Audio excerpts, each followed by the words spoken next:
Hola amigos, gracias por acompañarme a que hagamos esta reflexión en el día de hoy tan importante que tiene que ver con el abrazo de Dios. Ese Dios tan amoroso, ese Padre tan amoroso que por un lado, uno de los brazos, yo lo ilustro así, uno de los brazos es el Espíritu Santo precioso que nos traslada al Padre y nos traslada al Hijo, que están dentro nuestro, que somos casa de Dios, que es el consuelo de nuestras vidas, que es lo que nos ilumina, qué es lo que nos da sentido de identidad, qué es lo que nos da sentido de misión en esta vida. Fantástico, hermosura de la vida es el Señor en nosotros.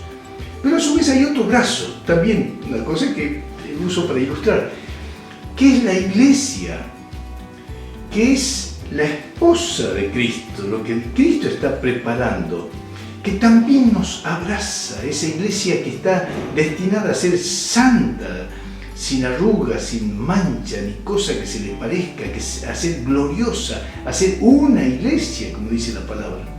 Así que quiero que a partir de ahora ustedes me acompañen en las sucesivas reflexiones por algunos días que vamos a hacer esto, cuando me toque a mí compartir con ustedes, que va a ser con mucho gusto, hablar sobre la iglesia. Mi corazón arde por eso, porque hay algunos conceptos que no lo tenemos bien en claro respecto de la iglesia, el origen de la palabra iglesia, de dónde proviene la palabra iglesia. Pero quiero empezar en esta ocasión con una encuesta, yo le llamo así, una encuesta que hizo Jesús. Con todo respeto digo esto, es como una encuesta que Él hizo y que eso lo podemos ver porque esto va a ilustrar lo que queremos hablar sobre la iglesia. Esto va a abrir el panorama para que empecemos a comprender y podamos discernir lo que es la iglesia, algo tan importante. En Mateo, capítulo 16, en el versículo 13, ahí se suscita un diálogo de Jesús con los discípulos, que yo le llamo justamente como una especie de encuesta, pero donde se abre una revelación hermosa. Dice así: viniendo Jesús a la región de Cesarea de Filipo, preguntó a sus discípulos, diciendo, ahí se larga lo que yo le llamo la encuesta: ¿quién dicen los hombres que es el Hijo del Hombre? Él les pregunta. Y ellos dijeron, unos Juan el Bautista, otros Elías, y otros Jeremías, o alguno de los profetas. Muy bien, hay una parte de la encuesta, hay algún dato, hay alguna información que dieron, pero Jesús estaba interesado en otra cosa. Él les dijo, ¿y vosotros? ¿Quiénes decís que soy yo? Ahí se volvió, sus ojos se posaron tiernamente, me imagino, sobre los discípulos y le hizo esta pregunta. ¿Y ustedes qué piensan? ¿Quién soy yo? ¿Qué piensan? Me interesa saber lo que ustedes piensan. Respondiendo Simón Pedro, dijo, tú eres el Cristo, el Hijo del Dios viviente. Entonces respondió Jesús, bienaventurado eres, Simón, hijo de Jonás, porque no te lo reveló carne ni sangre, sino mi Padre que está en los cielos. ¡Qué tremendo! Cristo advierte ahí que es el Padre el que había dado esa revelación a Pedro. Y yo también te digo que tú eres Pedro, y sobre esta roca, sobre lo que acababa de decir, sobre esa declaración trascendente, importante, de que Él era el ungido, Él era el Cristo, el Hijo del Dios viviente, sobre esa declaración, sobre esa roca que había proclamado Pedro, haciendo un juego de palabras con su propio nombre, dice, sobre esta roca edificaré mi iglesia, y las puertas del Hades no prevalecerán contra ella. Y a ti te daré las llaves del reino de los cielos. Se refiere a la iglesia, porque en Mateo 18, más adelante, vemos que a la iglesia, a los apóstoles que estaban representando a la iglesia, lo que iban a venir, le da las llaves. Dice, a ti te daré las llaves del reino de los cielos, y todo lo que atares en la tierra será atado en los cielos, y todo lo que desatares en la tierra será desatado en los cielos. Es importante este pasaje porque nos abre cauce a la interpretación correcta de lo que es iglesia. Es la primera vez que aparece acá mencionado la palabra iglesia.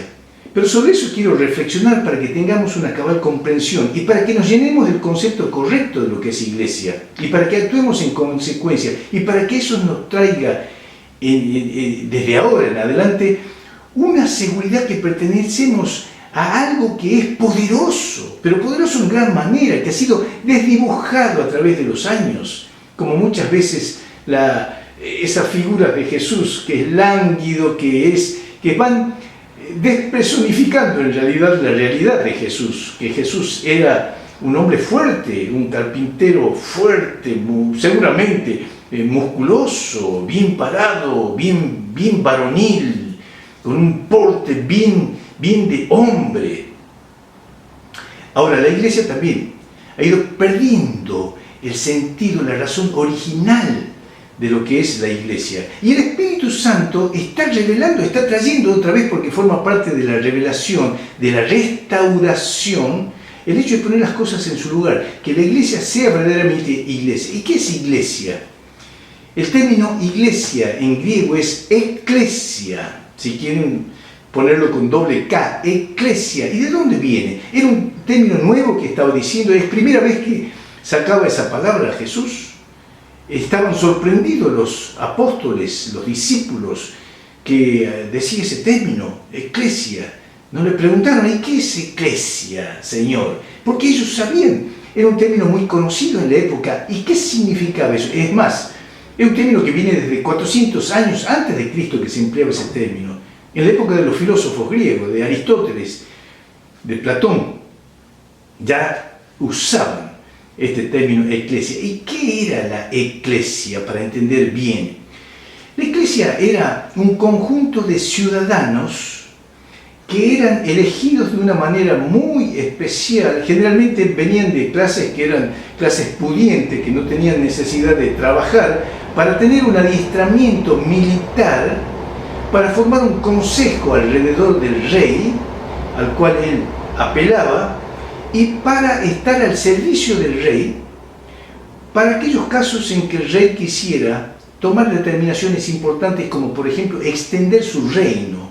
Él quería conquistar otros lugares. Ese núcleo, que era un núcleo privilegiado que rodeaba al rey, con capacitación militar, con los ideales absolutamente consustanciados con los ideales del rey, era el que rodeaba y era al que enviaba para que fuese una avanzada en las ciudades, en las ciudadelas, en las fortificaciones que el rey quería tomar.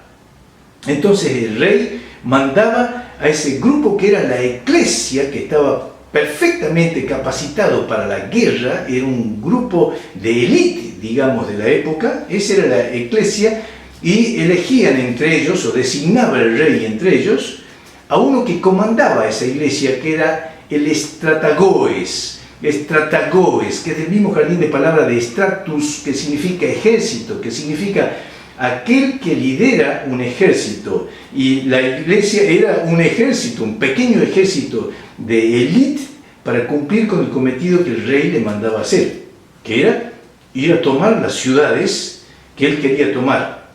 Así que ese estrategoes, que es lo mismo que apostolos en latín, estrategoes es en griego, y de ahí viene la palabra estrategia, justamente aquel que diseña las acciones para tomar una ciudadela, una fortaleza, que se lo aplica en diferentes órdenes, en el orden militar principalmente, pero también en el orden empresarial, la estrategia usada justamente para el logro de objetivos, el logro de las metas. Viene originariamente de ahí, está íntimamente asociado el término estrategia con la iglesia, con la eclesia. Entonces, uno entiende mejor este texto cuando capta el concepto real de lo que es la eclesia.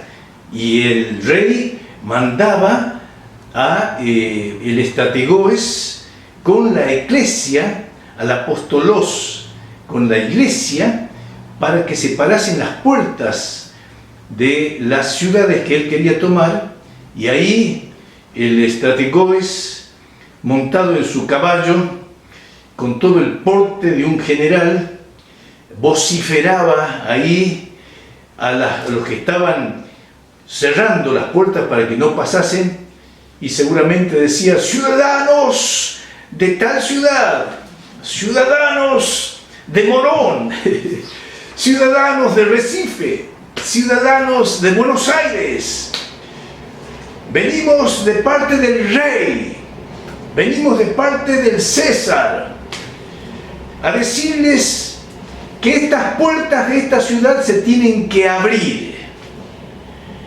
Les aconsejamos que ustedes abran por las buenas.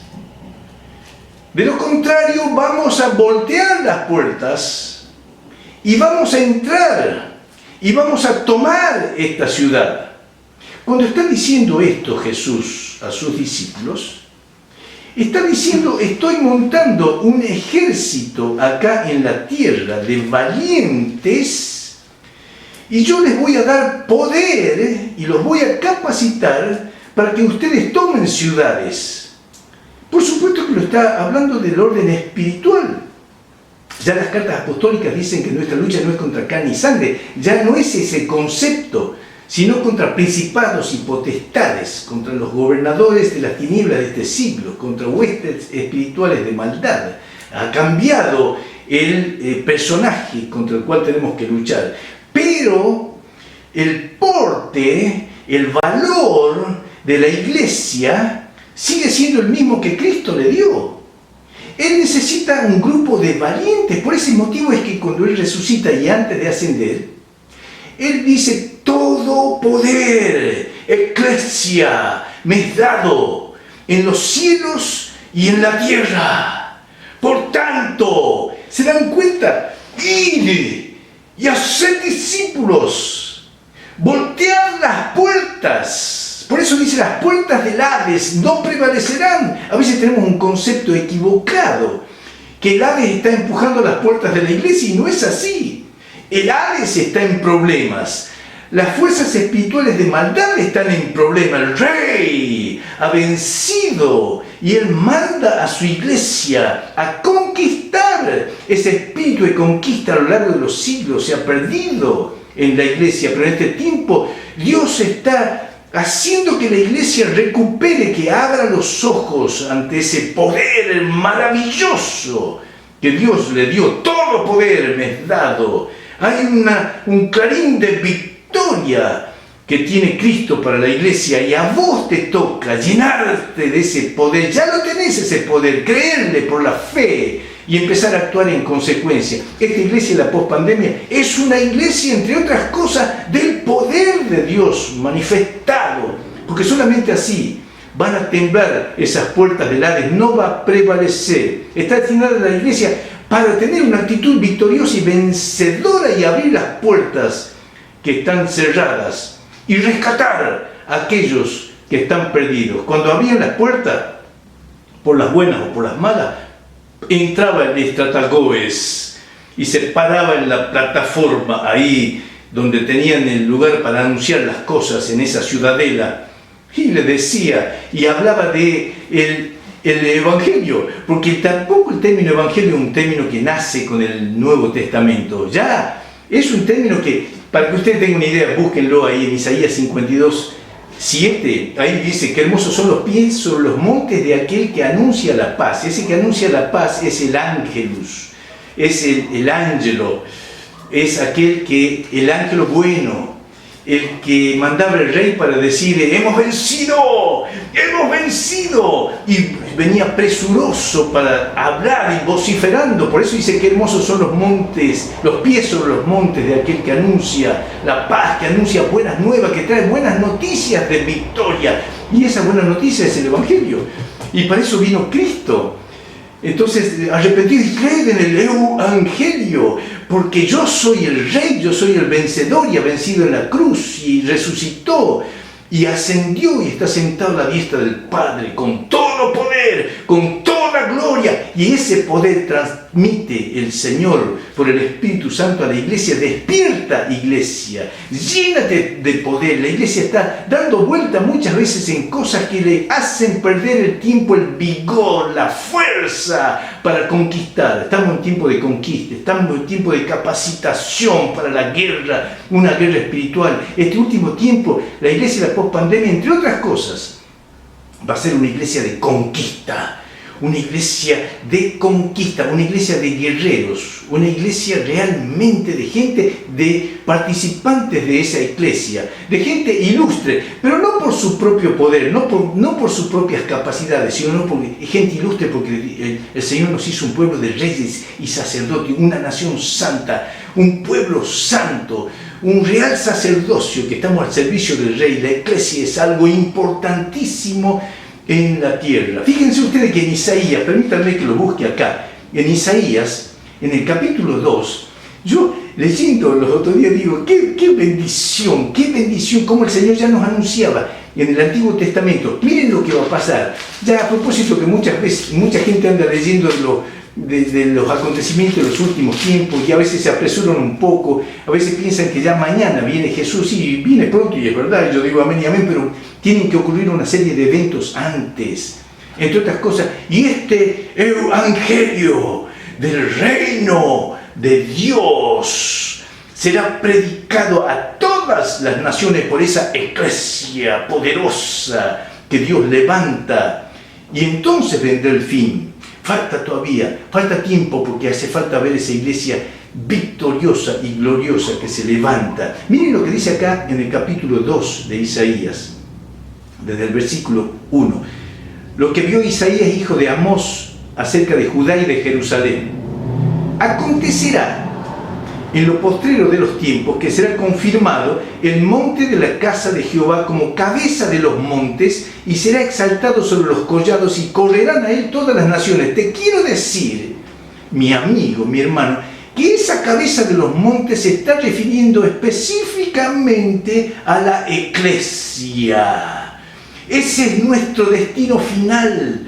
La iglesia se levanta en el mundo como cabeza de todos los montes. Monte significa la cúspide de la sabiduría, hasta donde se puede. Este se levanta por sobre todos los montes, porque la humanidad está desorientada, está perdida, pero la iglesia cada vez va reluciendo más esa sabiduría que Dios le da, porque es baluarte y defensa de la verdad de la iglesia. Y dice así: y serán exaltados sobre los collados y correrán a él todas las naciones. Van a venir las naciones, amados. Van a venir al pie de esa iglesia llena de la sabiduría, de la verdad, del consejo de Dios. Y vendrán muchos pueblos y dirán: venid y subamos al monte de Jehová, a la casa del Dios de Jacob, y nos enseñará sus caminos. La iglesia tiene como derrotero enseñar el camino a las naciones que están perdidas y van cada vez de mal en peor, van cada vez metiéndose más en las tinieblas y tomando decisiones que es la propia perdición para la humanidad. Pero hay un monte que se levanta, es la casa de Dios, es la iglesia del Señor. Dice: al monte de Jehová, a la casa del Dios de Jacob, y nos enseñará sus caminos, y caminaremos por sus sendas. Porque de Sión saldrá la ley, y de Jerusalén la palabra de Jehová. Y juzgará entre las naciones, reyes y sacerdotes, y reprenderá muchos pueblos, y volverán sus espadas en rejas de arados, y sus lanzas en hoces. No alzará espada nación contra nación, ni se adiestrarán más para la guerra. Venid, oh casa de Jacob, y caminaremos a la luz de Jehová. Ese es el llamado del Espíritu Santo a la iglesia, a tu vida, que te despiertes, que te despabiles, que sepas que sos un guerrero, que sepas que sos un escogido de Dios para tomar aquellas fortalezas que el Señor ya tiene preparada que tomemos. La iglesia, el fin de la iglesia es victoria, victoria pura, en el nombre del Señor. Te bendigo con todo el corazón, llenate de ese poder de Dios y ponete en la fila del Rey. Amén, hermano.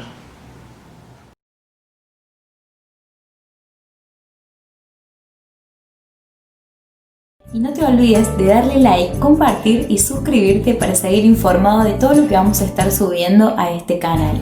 Y si te gustaría ser parte de alguna mateada virtual, te vamos a estar dejando los links de nuestras redes sociales en la descripción de este video.